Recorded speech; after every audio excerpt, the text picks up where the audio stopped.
धरती पर पाए जाने वाले सबसे पुराने फॉसिल्स आज से 3.5 बिलियन साल पहले जो ऑर्गेनिजम्स रहते थे उनके हैं। यह पीरियड आर्कियन ईयन में आता है और इसी ईयन के दौरान धरती ठंडी होना शुरू हुई थी और 3.8 बिलियन ईयर्स पहले समुद्र बने और इन्हीं समुद्रों में सबसे पहला जीवन धरती पे पनपा। साइएनोबैक्टीरिया हमारी धरती पे पाए जाने वाले सबसे पहले लिविंग ऑर्गेनिजम्स थे। अगर हम किसी तरह उस समय की धरती यानी 3.5 बिलियन साल पहले की धरती पर पहुंच जाएं, तो हमारे लिए धरती को पहचान पाना बहुत ज्यादा मुश्किल होगा और हमारा जिंदा रह पाना और भी ज्यादा। 3.5 बिलियन साल पहले धरती का 98% ऑफ द सरफेस ओशंस से ढका हुआ था और ये ओशंस आज की तरह ब्लू कलर के नहीं बल्कि ग्रीन कलर के थे। अब ये ग्रीन कलर साइएनोबैक्टीरिया या ब्लू ग्रीन एल्गी की वजह से नहीं बल्कि आयरन की वजह से था। धरती जब फॉर्म हुई थी तो वो काफी गर्म थी क्योंकि धरती पे हर जगह वॉल्केनोस फट रहे थे और एस्ट्रॉइड्स की बारिश हो रही थी। जैसे जैसे धरती ठंडी होना शुरू हुई, हेवियर एलिमेंट जैसे कि आयरन ने धरती का कोर बनाना शुरू कर दिया। यह प्रोसेस आर्कियन ईयन के टाइम में शुरू हुआ था और इसीलिए उस समय के ओशंस में बहुत ज्यादा आयरन पाया जाता है और इस आयरन के रस्ट करने की वजह से ओशंस ग्रीन कलर के थे। अब आपके मन में यह सवाल उठ रहा होगा कि आयरन का जो रस्ट होता है वो तो रेडिश कलर का होता है, तो फिर उस समय के ओशन ग्रीन कलर के क्यों थे अगर वो आयरन रस्ट से भरे हुए थे? तो आयरन रस्ट रेड कलर का ऑक्सीजन की प्रेजेंस में होता है। जैसे कि आज की धरती पे जब कोई भी आयरन से बना हुआ मटेरियल रस्ट होता है तो वो ऑक्सीजन की प्रेजेंस में रस्ट होता है, इसीलिए जो आयरन रस्ट है वो रेडिश कलर का दिखता है। लेकिन आर्कियन ईयन के दौरान तो एटमॉस्फेयर या ओशंस में ऑक्सीजन था ही नहीं। हमारा पूरा एटमॉस्फेयर नाइट्रोजन और कार्बन डाइऑक्साइड और मीथेन गैसेस से भरा हुआ था। ये कार्बन डाइऑक्साइड और मीथेन गैसेस हमारी धरती पे फट रहे वॉल्केनोस प्रोड्यूस कर रहे थे और हमारी धरती के एटमॉस्फेयर और ओशंस में बहुत ही थोड़ा सा ऑक्सीजन था।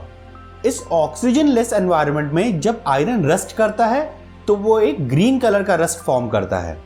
2.8 बिलियन ईयर्स पहले फोटोसिंथेटिक ऑर्गेनिजम्स हमारी धरती के ओशंस में बढ़ने लगे। आज के ज्यादातर फोटोसिंथेटिक ऑर्गेनिजम्स पेड़ों और पौधों के रूप में पाए जाते हैं, लेकिन उस समय के फोटोसिंथेटिक ऑर्गेनिजम्स बैक्टीरिया यानी साइएनोबैक्टीरिया या ब्लू ग्रीन एल्गी के फॉर्म में थे। ये ऑर्गेनिजम्स सूरज की रोशनी यूज करके अपना खाना बनाते हैं, कार्बन डाइऑक्साइड को इनहेल करते हैं और ऑक्सीजन को एटमॉस्फेयर या ओशंस में रिलीज करते हैं।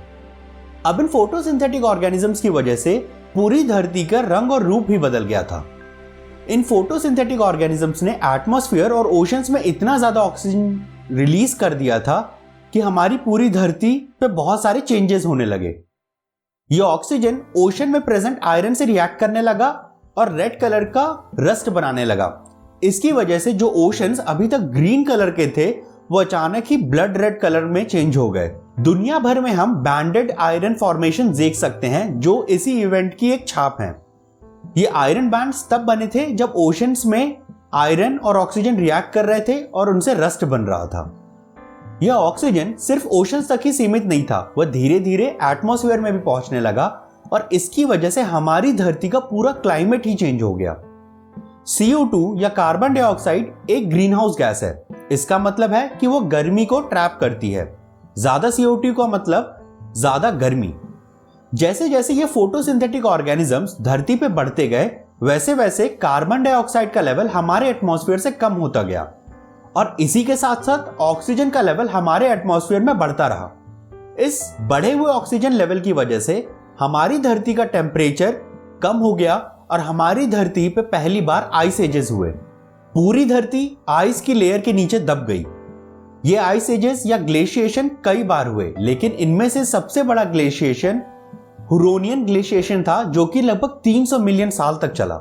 इस ग्लेशिएशन और धरती के एटमॉस्फेयर और ओशंस में ऑक्सीजन के बढ़ने की वजह से धरती पर से ऑलमोस्ट सारा जीवन ही खत्म हो गया था। इनमें वो फोटोसिंथेटिक ऑर्गेनिजम्स भी थे जिन्होंने कार्बन डाइऑक्साइड को यूज करके ऑक्सीजन को एटमॉस्फेयर और ओशंस में रिलीज किया था, क्योंकि इन ऑर्गेनिजम्स को कार्बन डाइऑक्साइड की जरूरत थी जिंदा रहने के लिए। ह्यूरोनियन ग्लेशिएशन के 2.1 बिलियन ईयर्स पहले खत्म होने के बाद धरती में बहुत ही कम लाइफ फॉर्म्स बचे रह गए थे, लेकिन इन लाइफ फॉर्म्स के लिए अब एक ऑक्सीजन रिच एटमॉस्फेयर और ओशन था। इसी समय धरती के एटमॉस्फेयर में ओजोन लेयर फॉर्म होने लगी और इस ओजोन लेयर ने सूरज से आने वाली खतरनाक यूवी रेस को रोक दिया, जिसकी वजह से धरती पर जीवन को फैलने और बढ़ने की खुली छूट मिल गई। और आगे की कहानी तो आप जानते ही हैं। यह थी कहानी उस समय की जब ऑक्सीजन ने धरती पर से लगभग सारा जीवन ही खत्म कर दिया था और छोटे छोटे बैक्टीरिया ने धरती पर आइस एज ला दिया था। इस सीरीज के आगे आने वाली वीडियोस में हम धरती पर जीवन के इतिहास के बारे में कुछ और इंटरेस्टिंग चीजें जानेंगे। Till then, thanks and stay curious.